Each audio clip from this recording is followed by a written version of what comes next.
আসসালামু আলাইকুম। PowerPoint pro basic থেকে এক্সপার্ট সিরিজের আজকের এই পর্বে সবাইকে স্বাগতম জানাচ্ছি। আমি মোহাম্মদ খুরশেদ আলম। আজকে আমরা দেখব পাওয়ারপয়েন্টের কাস্টম থিম কালার কিভাবে আপনি তৈরি করবেন এবং সেটা কিভাবে ব্যবহার করবেন।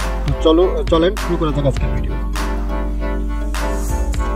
তো প্রথমে আমি পূর্বের তৈরি করা টেমপ্লেটটি নিচ্ছি।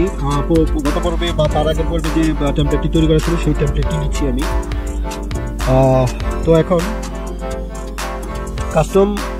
কাস্টম থিম কালার তৈরি করার জন্য আমাদেরকে যেতে হবে ডিজাইন ট্যাবে যাওয়ার পর সেখান থেকে আপনারা যে ভেরিয়েন্ট যে সেকশনটা আছে কালার ভেরিয়েন্ট,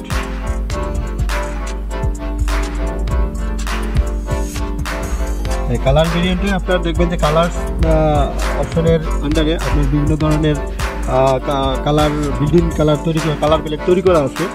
তো এখানে আপনি একটা করে দেখবেন, একটা করে সিলেক্ট করে দেখবেন যে আসলে কি পরিবর্তনটা হয়। এখানে ইচ্ছা করলে আপনি আপনার নিজস্ব পছন্দ অনুযায়ী আপনি আপনার কাস্টম কালার প্যালেট তৈরি করে নিতে পারেন। এই যে উপরের গুলো সাধারণত টেক্সট এবং ফন্টের টেক্সটের কালার, আর নিচের গুলো সাধারণত আপনার হচ্ছে ব্র্যান্ড কালার রাখবেন। টেক্সটের জন্য যত রকম কালার উপরের গুলো রাখবেন, আর নিচের গুলো সাধারণত আপনার যে ব্র্যান্ড রয়েছে লোগো এবং শেপস এগুলোর জন্য এই নিচের কালারগুলো রাখবেন। তো আমি একটা পরিবর্তন করে দেখাচ্ছি আপাতত।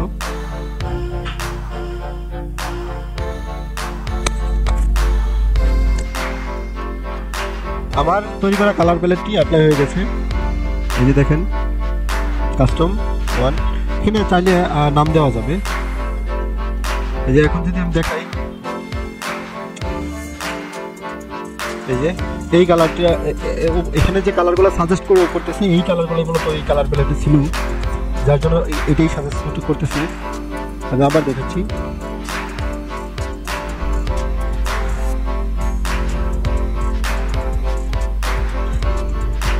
বোঝার সুবিধার্থে আমি কিছু কালার পরিবর্তন করে দিই।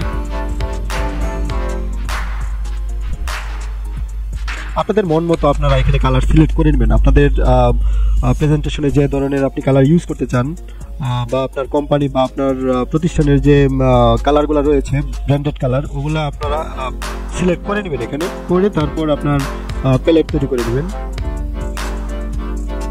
এখন এখানে একটা নাম দেই, আমার কাস্টম কালার যে থিমটা আমি তৈরি করলাম সেটার একটা নাম দেই মাই কালার। এই যে আমার কালার প্যালেটটা অ্যাপ্লাই হয়ে গেছে।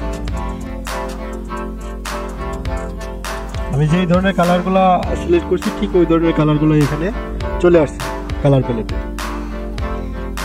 এখান থেকে আমি আমার পছন্দ অনুযায়ী কালার দিয়ে আমার টেমপ্লেটকে সাজাতে পারবো। যদি প্রিভিউ করি এই ধরনের কালার দেখা যাচ্ছে। এখন এটারও চাইলে পরিবর্তন শেপ ফরম্যাটে গিয়ে আপনার এই যে কালার পছন্দ অনুযায়ী একটা কালার দিয়ে দিলাম।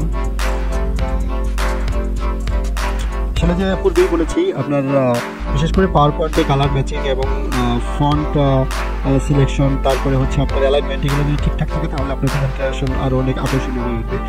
যাই হোক, আজকের ভিডিও এই পর্যন্ত। আগামী ভিডিও দেখার আমন্ত্রণ জানিয়ে আজকের মতো এখানে শেষ করছি। আল্লাহ হাফেজ।